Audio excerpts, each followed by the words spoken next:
O Senhor esteja com todos. Ele está no meio de nós. Proclamação do Evangelho de Jesus Cristo, segundo Lucas. Glória a vós, Senhor. Naquele tempo, Jesus disse a seus discípulos: é inevitável que aconteçam escândalos, mas ai daquele que produz escândalos. Seria melhor para ele que lhe amarrassem uma pedra de moinho no pescoço e o jogassem no mar, do que escandalizar um desses pequeninos. Prestai atenção: se o teu irmão pecar, repreende-o. Se ele se converter, perdoa-lhe. Se ele pecar contra ti 7 vezes num só dia, e 7 vezes vier a ti dizendo: estou arrependido, tu deves perdoá-lo. Os apóstolos disseram ao Senhor: aumenta a nossa fé. O Senhor respondeu: se vós tivesseis fé, mesmo pequena, como um grão de mostarda, poderias dizer a esta amoreira: arranca-te daqui e planta-te no mar, e ela vos obedeceria. É palavra da salvação. Glória a vós, Senhor. Queridos irmãos e irmãs, o trecho do Evangelho de São Lucas se divide claramente em 3 pedaços. Pode ser que Jesus tenha dito estas coisas em dias e em momentos diferentes. O evangelista colocou aqui tudo junto. E faz sentido, porque diante das 2 primeiras realidades, tem a conclusão em que os discípulos pedem: Senhor, aumenta então a nossa fé. Porque os 2 primeiros pedaços tratam de realidades nem sempre fáceis. Vocês têm que concordar comigo. A primeira realidade é de não darmos escândalo. Interessante, escândalo é uma palavra que na sua origem hebraica e grega quer dizer alguma coisa em que a gente tropeça. Será uma pedra, será um toco, será um batente, será alguma coisa em que a gente então tropeça e se desequilibra e acabamos muitas vezes caindo. Escândalo então significa isso: proporcionar para alguém oportunidade de queda.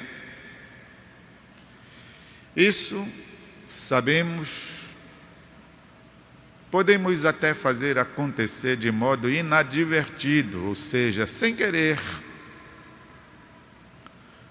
e que então vem exatamente a prejudicar, a alarmar, a surpreender alguém. E Jesus aqui fala de alguém frágil, fraco, débil, alguém que, portanto, digamos, não tem a estrutura para aguentar, para suportar, para ignorar aquilo. Alguém vulnerável, diríamos nós. Por isso, o convite do Senhor é aqui nós nos guardemos disso, de escandalizar as pessoas. Podemos fazer isso de vários modos. Nem sempre está relacionado a coisas morais, como podemos pensar. A indecência, nem sempre. Pode ser que seja uma situação em que a gente surpreenda alguém. Por exemplo, um gasto excessivo com alguma coisa, uma roupa, com uma joia, com uma festa, alguma coisa que de fato surpreenda. E é um escândalo porque, conforme nos diz o Santo Padre, o Papa, se eu posso comprar um relógio de R$100 que me mostra as horas, porque eu devo comprar um de 5.000 que faz a mesma função? Se eu posso comprar uma calça de R$100 que me veste, me cobre, porque eu tenho que comprar uma de marca que custa R$1.000. Isso para nós entendermos então como escândalo não se refere somente a coisas de comportamento moral. E o Senhor nos adverte, não é para fazer isso. Quem escandaliza as pessoas tem uma sorte tipo a de que quem amarra uma pedra no pescoço e se atira no mar. Segunda realidade que Jesus nos fala, essa também é complicada, é a do perdão. E Jesus até mesmo faz questão de dizer que essa pessoa que peca é recorrente. Se teu irmão pecar, repreende-o. Se ele se converter, perdoa-lhe. Se ele pecar 7 vezes num só dia, e 7 vezes vier dizendo, estou arrependido, deves perdoá-lo.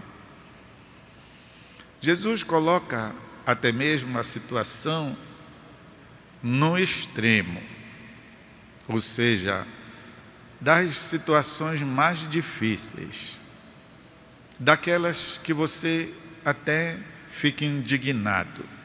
Puxa, essa pessoa não tem jeito, maior cara de pau, não tem vergonha. É a nossa expressão afoita, humana, logo em relação a esse tipo de gente. Pronta várias. E o Senhor diz que nós devemos estar dispostos ao perdão. Isto é fácil, meus irmãos e irmãs? Não. E por isso o terceiro pedaço, em que, ouvindo tais coisas, os discípulos dizem, Senhor, olha, então, sendo assim, aumenta a nossa fé. De fato, meus irmãos e irmãs, o aumento da fé é sempre necessário. Porque a vida, os acontecimentos, estes 2 ditos aqui, acima, e tantos outros, a vida é alguma coisa que se movimenta, que se mexe, é dinâmica. Claro, o que não é assim, o que não se mexe, o que não é dinâmico, o que parou, algo que está morto. Mas a vida não é ainda algo que está morto, é algo que cresce, é algo, enfim, algo vivo. E quando nós vivemos, são várias as situações em que nos encontramos, várias as surpresas que de fato nos surpreendem, várias as realidades que temos que nos deparar com elas, tentar resolver, tentar entender.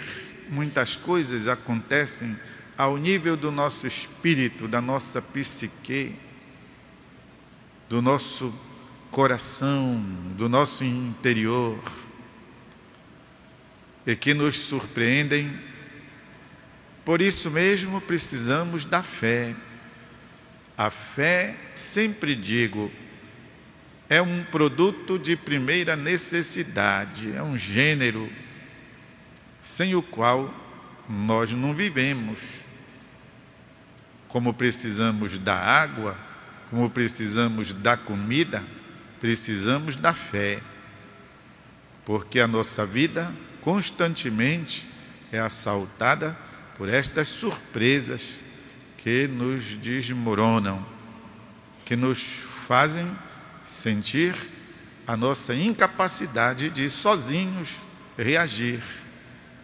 Por isso, a fé, que se transforma para nós em nutrimento, alimento, para podermos conduzir a nossa vida nestas e noutras situações muito difíceis, que nós compreendermos e, por isso mesmo, tomarmos posição.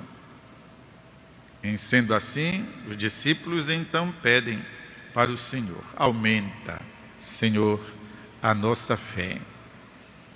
E Jesus lhes enche de coragem ao dizer exatamente: se vocês tiverem um pouquinho de fé, um pouco, poderão dizer a esta árvore: muda-te daqui, e ela obedecerá. Portanto, peçamos sempre, meus irmãos e irmãs, que tenhamos o tanto suficiente da fé para podermos dizer: Senhor, eu já tenho, mas aumenta. O tanto necessário para que possamos nos posicionar diante dos acontecimentos da vida, para os quais, muitas vezes, devemos reconhecer, não estamos lá muito preparados, muito fortalecidos. Em nossa oração não pode faltar a petição: Senhor, aumenta a nossa fé. Vamos fazer um instante de silêncio, catar alguma coisa de bom para ficar conosco.